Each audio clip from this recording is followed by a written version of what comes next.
Let me ask you something.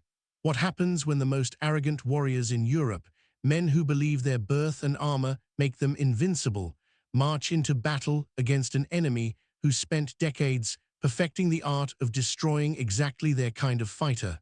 You're about to find out. And I promise you, the answer involves 10,000 prisoners, mass executions, and French knights drowning in the Danube River because their armor was too heavy to swim. This is the Battle of Nicopolis, September 25, 1396. The day the last great crusade ended not in Jerusalem, not in glory, but in a bloodbath on the plains of Bulgaria. The day European chivalry learned that honor and courage mean nothing against disciplined tactics, and the day the Ottoman Empire proved they weren't just raiders from the east. They were the future. This wasn't supposed to happen. The crusade that marched to Nicopolis was the largest Christian army assembled in decades. 16,000 warriors from France, Hungary, Germany, England, Poland, Italy, led by King Sigismund of Hungary, one of the most powerful monarchs in Europe, blessed by the Pope. Funded by the wealthiest nobles in Christendom, they marched east convinced they'd drive the Ottomans out of Europe, reclaim the Balkans, maybe even push to Constantinople. They were wrong, catastrophically wrong, and 10,000 of them would pay with their lives or their freedom. Before we dive into exactly how this disaster unfolded, here's what I need from you. If this video shows you the moment medieval warfare changed forever, if it teaches you what happens when tactics beat tradition, hit that like button. Drop a comment telling me which part shocked you most. And subscribe, because we're telling the stories that textbooks skip. No romanticized knights in shining armor, no sanitized battles, just the blood, the stupidity, and the consequences. That's all I'm asking. Now let's go back 628 years and watch chivalry die screaming. The year is 1396, and Europe is terrified. For decades, the Ottoman Turks have been expanding into the Balkans. They've conquered Bulgaria, Serbia, Bosnia, large parts of Greece. Ottoman armies raid into Hungary, Wallachia, Poland. Constantinople, the last remnant of the Byzantine Empire, is surrounded and hanging by a thread, and nobody seems able to stop them. The Ottomans aren't barbarians. They're not the Mongol hordes sweeping out of the steppe. They're a sophisticated empire with professional armies, advanced siege technology, and tactical doctrine that's evolved through constant warfare.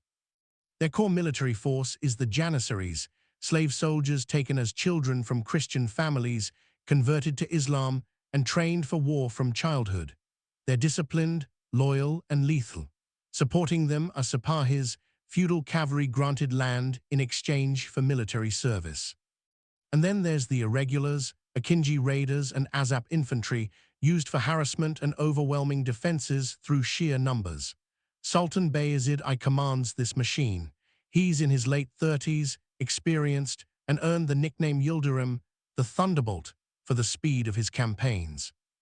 He's already defeated the Serbs at Kosovo in 1389, crushed Bulgarian resistance, and beaten every Balkan army that faced him. Now he's besieging Constantinople and threatening Hungary. Europe's eastern frontier is collapsing. King Sigismund of Hungary has been fighting the Ottomans for years. He's lost battles, lost territory, and watched his kingdom's borders shrink. He knows he can't stop Bayezid alone, so he does what medieval kings do when facing existential threats. He calls for a crusade. In 1395, Sigismund sent envoys to the courts of Western Europe. To France, to England, to the Holy Roman Empire. His message was simple: the Ottomans are coming. If we don't stop them now, they'll overrun Hungary, then the German lands, then who knows where. He asked for help, and to his surprise, he got it. Pope Boniface IX officially proclaimed the crusade, offering indulgences to anyone who took the cross. This wasn't about reclaiming Jerusalem. This was about stopping the Ottoman advance into Christian Europe. It was defensive, pragmatic, and desperately needed. And for the first time in decades, Western European nobility responded enthusiastically. The French were especially eager. France had just signed a truce with England in their 100 Years' War. Thousands of knights and men-at-arms were idle, trained for war, but with no one to fight. A crusade against the infidel Turks offered glory, redemption, and adventure. It was exactly what French chivalry craved. John the Fearless, Count of Nevers and son of the Duke of Burgundy, volunteered to lead the French contingent. He was 25 years old, rich, ambitious, and had never seen real combat. With him came thousands of French knights, the cream of French nobility, young men raised on stories of Roland, Charlemagne, and the crusading ideal. Men who believed their armor, their horses, and their noble blood made them superior to any enemy. Other contingents joined. German knights, English volunteers, Polish cavalry, Italian adventurers, Knights Hospitaller from Rhodes. The army that assembled in Buda, Hungary, in the spring of 1396 numbered around 16,000 fighting men, plus thousands of support troops, servants, and camp followers. It was the largest crusader army in a generation. And it was completely unprepared for what it would face. Sigismund tried to take command, but there was a problem. The French outnumbered everyone else and refused to accept Hungarian leadership. French knights considered themselves the finest warriors in the world. They looked down on Hungarians as backward Easterners who didn't understand proper chivalry. The English, the Germans, the Italians all deferred to French seniority, and the French made it clear they'd come to fight the Turks, not to take orders from Sigismund. This wasn't just arrogance. It was a fundamental cultural clash. French knights followed the code of chivalry, which emphasized individual honor, courage, and glory. Battle was an opportunity to prove your worth through personal combat. Tactics were for cowards. The idea of complex battlefield maneuvers, of coordinating with infantry, of actually planning beyond, charge the enemy and kill them, was foreign to their worldview. They were knights. They charged. They won. It was that simple. Sigismund knew better. He fought the Ottomans. He understood their tactics. He knew they used combined arms, that their cavalry was mobile and deadly, that their janissaries could shred charging knights with arrows and gunpowder weapons. He knew the Crusaders needed to fight as a unified force, following a coherent strategy, but he couldn't control the French. And without unity of command, the crusade was doomed before it started. In July 1396, the Crusader army marched east from Buda. They followed the Danube River through Hungary and into Ottoman-controlled territory. The march was less a military campaign and more a mobile party. The French contingent brought wagons full of wine, tents decorated like palaces, servants, cooks, musicians. They hunted, they feasted, they held tournaments. It was a grand adventure. Sigismund watched this circus with growing dread. The Crusaders captured several Ottoman-held fortresses along the Danube. Vidin surrendered without a fight. Oryahovo fell after a brief siege. These were small garrisons, unprepared for a major army. The easy victories convinced the French they were invincible. They boasted they'd march to Constantinople, then Jerusalem, then who knows where.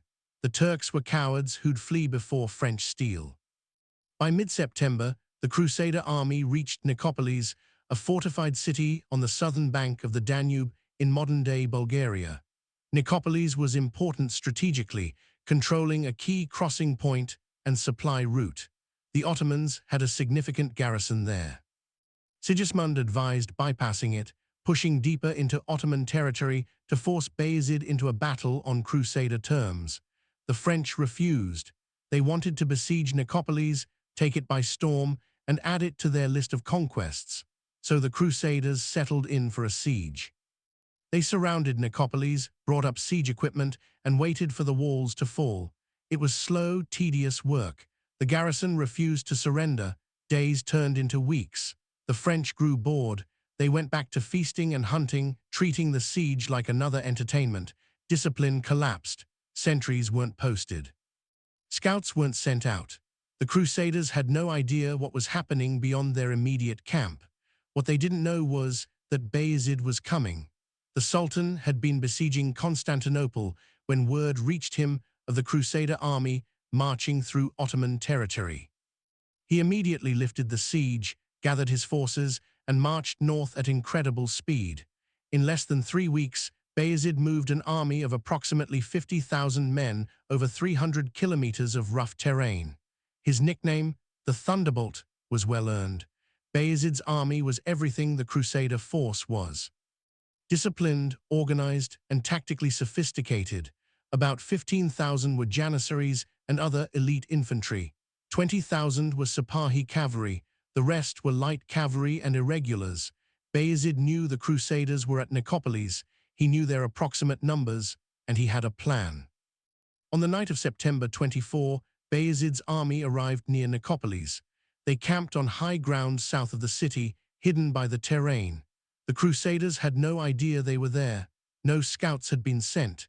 No patrols had ranged beyond the immediate siege lines. The crusaders were about to be surprised by 50,000 enemies, and they had no clue. On the morning of September 25, Ottoman scouts were spotted. Finally, the crusaders realized an army was approaching. Sigismund immediately called a council of war. He laid out the tactical situation. The Ottomans were on high ground. They outnumbered the crusaders 3-1. The smart move was to form a defensive position, force the Ottomans to attack uphill, and use Hungarian cavalry to hit them in the flanks once they were committed. It was sound strategy. The French rejected it. John of Navarre and his knights insisted they lead the attack. They charge up the hill, break the Ottoman line, and win the battle through sheer courage and shock. Sigismund argued this was suicide. The Ottomans would have archers, stakes, defensive positions. A frontal cavalry charge uphill against prepared defenses was madness. The French didn't care. They hadn't come all this way to sit in a defensive position like cowards. They were knights. They would charge. And they had seniority, so they would lead the vanguard. Sigismund gave in. He had no choice. If he refused, the French would charge anyway, and the whole Crusader army would fall apart. He agreed the French knights would lead the attack, followed by the other contingents, and finally the Hungarian cavalry under his command. It was a terrible plan, but it was the only way to maintain even a semblance of unity. The Crusader army deployed for battle. The French knights formed up in the vanguard, about 6,000 heavily armored cavalry. Behind them came the other European contingents, German and English knights, Italian mercenaries, about 4,000 men. Behind them, Sigismund positioned his Hungarian cavalry and Wallachian allies, another 6,000 horsemen. The French insisted on leading and refused to wait for the other contingents to form up properly. They were going to charge immediately and win the battle before anyone else got there. On the Ottoman side, Bayezid arranged his forces with tactical precision. In front, he positioned thousands of Akinji light cavalry and Azap infantry. These were expendable troops, there to slow the enemy and disrupt their formations. Behind them, on the slope of the hill, he placed sharpened stakes driven into the ground at angles designed to impale horses. Behind the stakes, ranks of janissaries with bows, crossbows, and early firearms. And behind them, out of sight over the crest of the hill, his Sipahi heavy cavalry waited in formation. Bayezid wasn't trying to stop the French charge. He was trying to channel it, slow it, break it up, and then destroy it. The Akinji and Azaps would take the initial impact. The stakes would disrupt the charge. The janissaries would massacre the disordered knights, and if any made it through, the Sipahis would finish them. It was a killing ground, carefully prepared. Around mid-morning, the French knights charged. 6,000 armored horsemen thundering uphill, lances lowered, banners flying. From their perspective, it must have looked glorious. The greatest cavalry in Europe, charging to victory against the infidel. They crashed into the Ottoman light infantry with devastating force. The Akinji scattered. The Azaps broke and fled. The French cut them down by the hundreds, riding over their bodies, pushing uphill. They were winning. It was exactly what they expected. And then they hit the stakes. The ground was covered with sharpened wooden stakes, invisible in the tall grass until horses were impaled on them. The front ranks of the French charge collapsed. Horses screamed, falling, throwing riders. Knights in full armor hit the ground hard. Some broke bones. Others were trapped under their dead horses. The charge lost momentum, bunching up as riders tried to avoid the stakes and their fallen comrades. The janissaries opened fire. Thousands of arrows, crossbow bolts, and arquebus balls slammed into the stalled French knights. The arrows couldn't penetrate plate armor directly, but they didn't have to. They hit horses, found gaps in armor, struck unprotected faces. Men fell, horses collapsed. The French charge, which moments before had been unstoppable, was a confused mass of struggling men and dying animals stuck halfway up a hill under withering fire. Some French knights made it through. Maybe 1,000, the bravest or luckiest, pushed past the stakes, reached the Janissary lines, and engaged in close combat. The Janissaries fell back slowly, fighting in disciplined ranks. It wasn't a rout, it was a controlled withdrawal, and the French, exhilarated by what they thought was victory, chased them. They pushed over the crest of the hill, expecting to find a beaten enemy fleeing. Instead, they found 20,000 Sipahi cavalry, fresh and waiting in perfect formation. The Sipahis charged. The exhausted, disordered French knights, already reduced to maybe 1,000 effective fighters, were hit by a fresh wave of heavy cavalry 4 times their number. It wasn't a battle, it was an execution. French knights were surrounded, pulled from their horses, beaten down. Some fought with incredible bravery, killing multiple enemies before being overwhelmed. It didn't matter, there were too many Ottomans. Within minutes, the entire French vanguard was destroyed. Down the hill, the rest of the Crusader army watched in horror. The other European contingents, the Germans and English, started to advance to support the French. Sigismund tried to coordinate a general advance, to commit his Hungarian cavalry. But before he could organize anything, Ottoman Sipahis came pouring over the hill, charging down into the disordered Crusader ranks. The battle turned into chaos. Crusader units fought in isolation, without coordination. The Germans held for a while before being surrounded and cut down.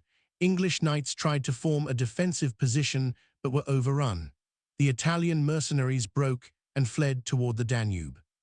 Sigismund's Hungarian cavalry tried to charge but ran into Ottoman cavalry that outnumbered them and had the momentum. The Wallachian contingent, led by Mircea the Old, looked at the disaster unfolding and made a decision. They weren't dying for this. Mircea pulled his forces out and retreated north. He'd warned the Crusaders about Ottoman tactics. They hadn't listened. Now they could deal with the consequences. The Wallachian withdrawal opened a gap in the Crusader line that Ottoman cavalry poured through. Sigismund fought desperately to rally his troops. He was in the thick of the fighting, sword in hand, trying to hold the line, but it was hopeless. The Crusader army was disintegrating. Units were being surrounded and destroyed piecemeal. The Ottomans had complete tactical control. Sigismund's advisors begged him to flee. If the King of Hungary was captured or killed, it would be a political catastrophe. Reluctantly, Sigismund agreed. He and a small bodyguard fought their way to the Danube, commandeered a boat, and escaped downriver. He survived, but his army was destroyed. The rest of the Crusaders weren't so lucky. Thousands tried to flee to the Danube. Many were cut down by pursuing Ottoman cavalry. Others reached the river and tried to swim across. The Danube is wide and fast-flowing. Men in full armor don't swim well.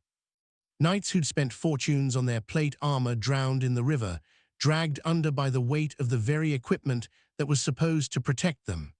Dozens, maybe hundreds, of French nobles died this way. Drowning in a foreign river, weighed down by their armor, their last sight the muddy water of the Danube closing over their heads. About 10,000 Crusaders were captured. Some surrendered when surrounded. Others were too wounded to flee. A few were pulled from the Danube half-drowned. The Ottomans rounded them up, stripped them of armor and weapons, and marched them back to the Ottoman camp. Among the prisoners was John of Nevers, the French commander. He survived the battle and the rout, only to be captured ignominiously trying to hide in the chaos. That night Bayezid held council. He won a complete victory. The Crusader army was annihilated. Thousands were dead. Thousands more were prisoners.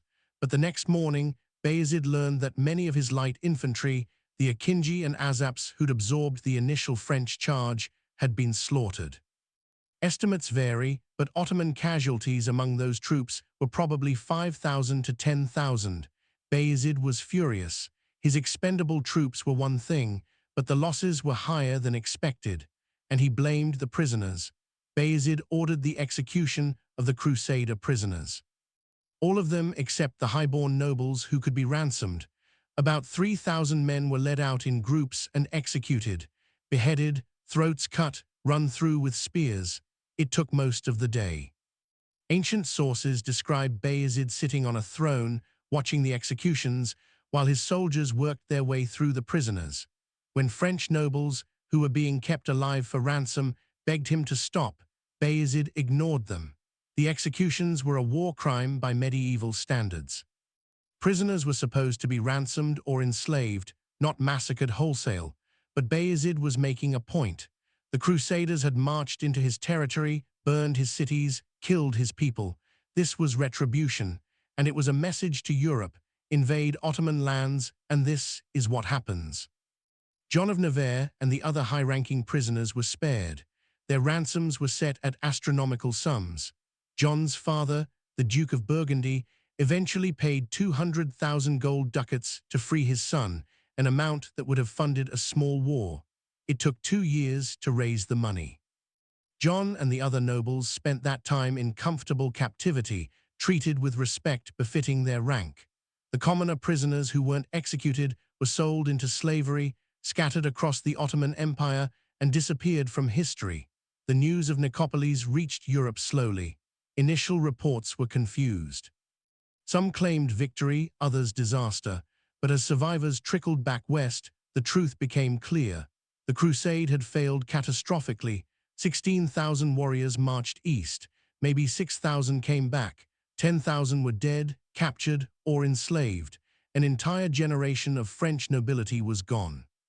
Every major noble family lost someone at Nicopolis. The political and social impact was enormous. The failure had immediate strategic consequences. The Ottoman advance into Europe was now unstoppable. With the largest Christian army in decades destroyed, there was no force capable of resisting Bayezid. He raided into Hungary with impunity over the next few years. He tightened the siege of Constantinople. He expanded Ottoman control in the Balkans, incorporating territory that would remain Ottoman for centuries. Nicopolis broke Christian resistance in southeastern Europe. For Sigismund, the defeat was politically devastating. He'd called the crusade, promised victory, and delivered disaster. Hungarian nobles blamed him. His authority was weakened. He spent years rebuilding his military and political position. He'd eventually become Holy Roman Emperor, but the stain of Nicopolis never fully washed away. For the French, Nicopolis became a national trauma. The flower of French chivalry, the best knights in Europe, had charged up a hill and been slaughtered like animals. The arrogance and indiscipline that led to the disaster was obvious to everyone. French military theorists spent decades analyzing what went wrong. Some lessons were learned, others weren't. For the Ottoman Empire, Nicopolis was a triumph that resonated for generations. Bayezid had defeated the largest Christian army sent against him. He'd proven Ottoman military superiority. The victory cemented his reputation and strengthened Ottoman prestige across the Islamic world. For decades, no European power would dare challenge the Ottomans in open battle. Nicopolis bought the Ottomans breathing room to expand and consolidate, but there's an irony. Bayezid's triumph was cut short by an even greater catastrophe. In 1402, just 6 years after Nicopolis, Bayezid faced a new threat from the east. Timur, the Turco-Mongol conqueror, invaded Anatolia with an army of 200,000 men. At the Battle of Ankara, Timur crushed the Ottoman army and captured Bayezid himself. The Sultan who'd massacred crusaders died a prisoner, locked in a cage, paraded through Timur's empire. The Ottomans were thrown into civil war as Bayezid's sons fought over the succession. The empire nearly collapsed. This bought Europe a reprieve. For 50 years after Ankara, the Ottomans were too busy with internal conflicts to launch major offensives into Europe. Constantinople survived until 1453. Hungary had time to rebuild. If Nicopolis had succeeded, if the Crusaders had defeated Bayezid in 1396, the Ottomans might have been weakened enough that Timur would have found an empire already cracking. We'll never know. History doesn't do hypotheticals. Let's analyze what actually happened at Nicopolis. How did 16,000 Crusaders lose so badly to 50,000 Ottomans? The numbers alone suggest a tough fight, but not necessarily a disaster. The answer is leadership, tactics, and cultural arrogance. Leadership first. The Crusaders had no unified command. Sigismund nominally led, but he couldn't control the French.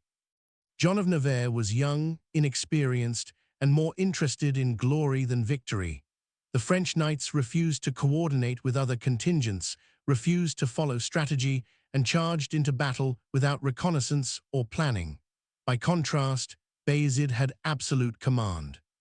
His army moved as one, executed complex maneuvers, and fought according to a coherent plan. Tactics. The Crusaders fought like it was 1100, not 1396. Heavy cavalry charges against prepared infantry positions. No combined arms. No coordination between cavalry and foot soldiers. They ignored terrain, ignored intelligence, and relied on shock and individual prowess. The Ottomans fought like a modern army. They used combined arms, light troops to disrupt, heavy troops to deliver the killing blow.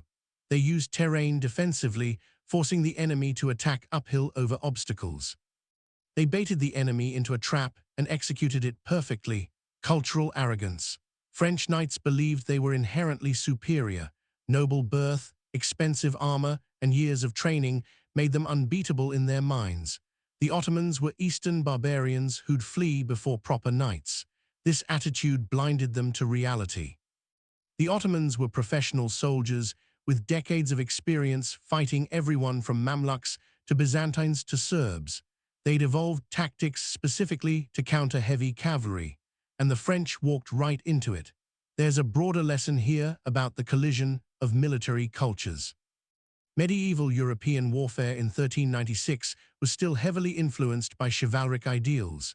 Individual honor, glory in combat, disdain for non-noble soldiers. This produced excellent individual warriors but terrible armies.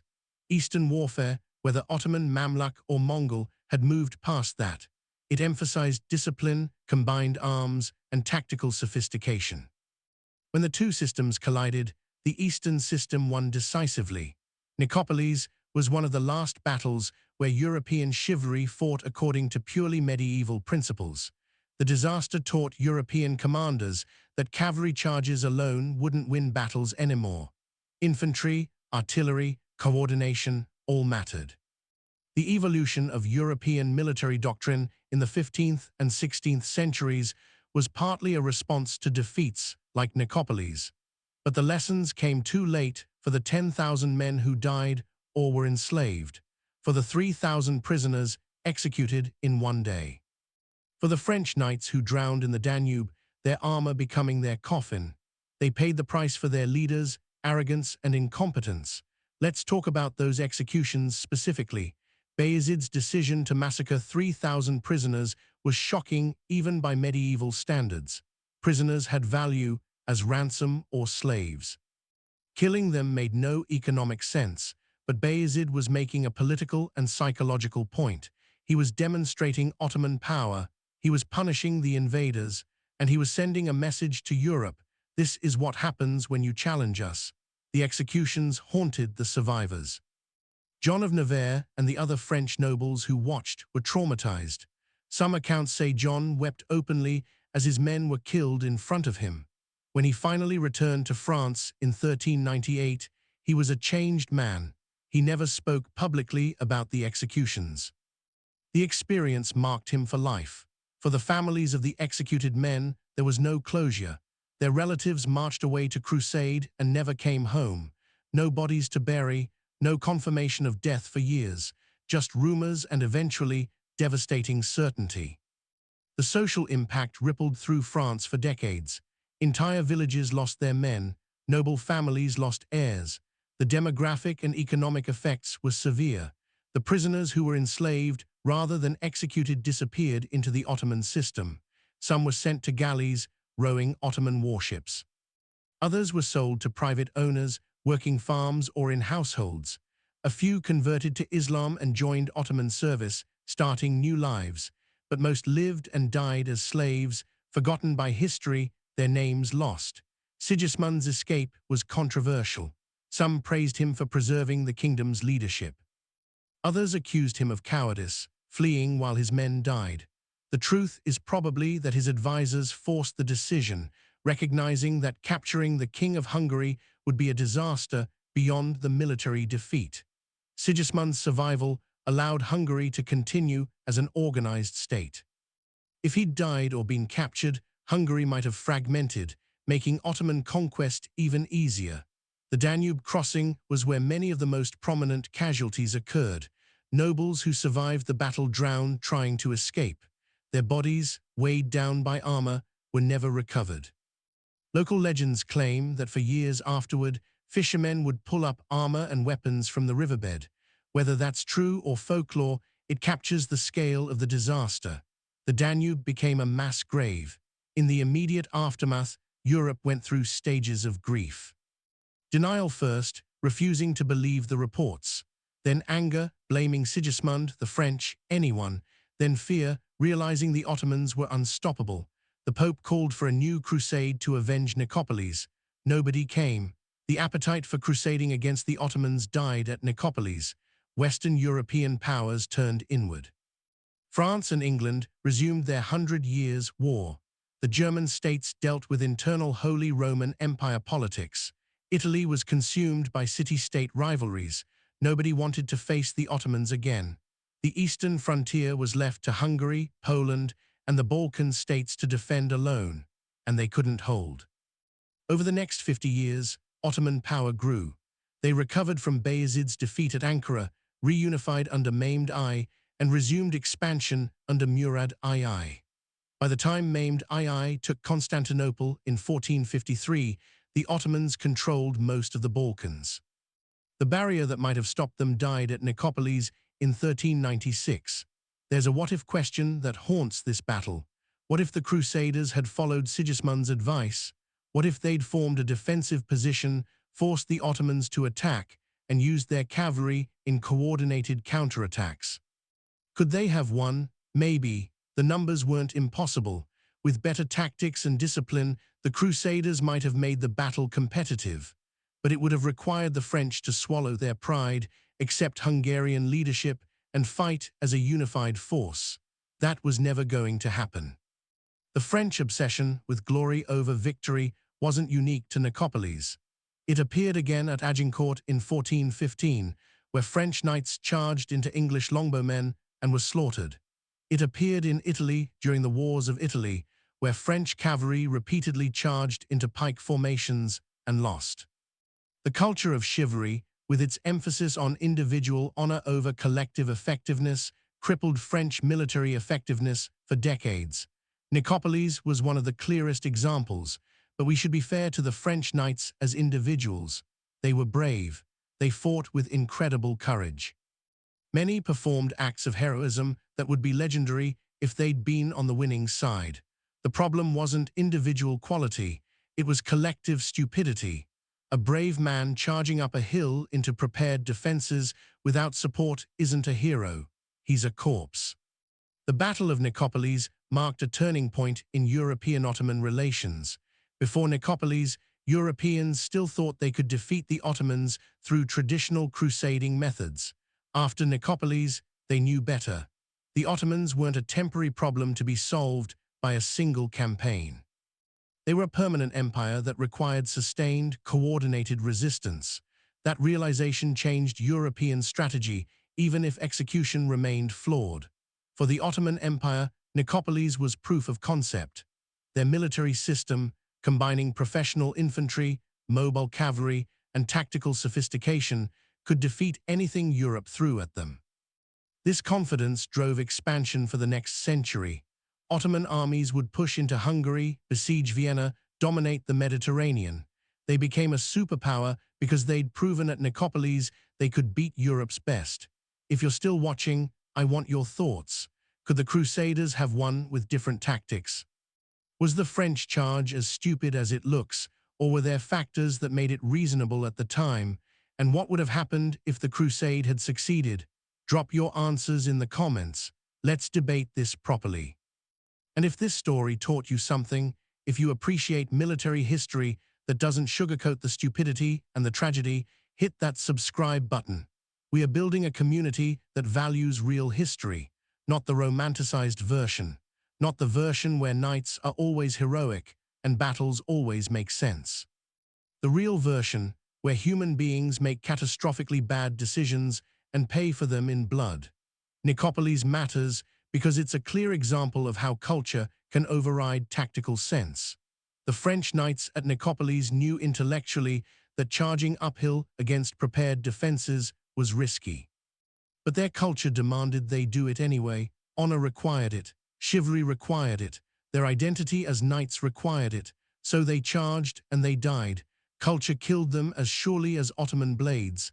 That pattern repeats through history. Armies that can't adapt to new realities lose to armies that can. The French at Nicopolis, the Ottomans at Lepanto, the Polish cavalry against German tanks. Technology and tactics evolve. Culture changes slowly. And when the gap between how you fight and how you should fight gets too wide, you lose. Badly. Now you know what happened at Nicopolis, not the legend of brave crusaders fighting the infidel. The reality of arrogant nobles charging into a trap, getting thousands of their men killed, watching survivors executed, and fleeing home in disgrace. You know how 16,000 crusaders faced 50,000 Ottomans and lost so completely that Europe gave up on stopping Ottoman expansion for half a century.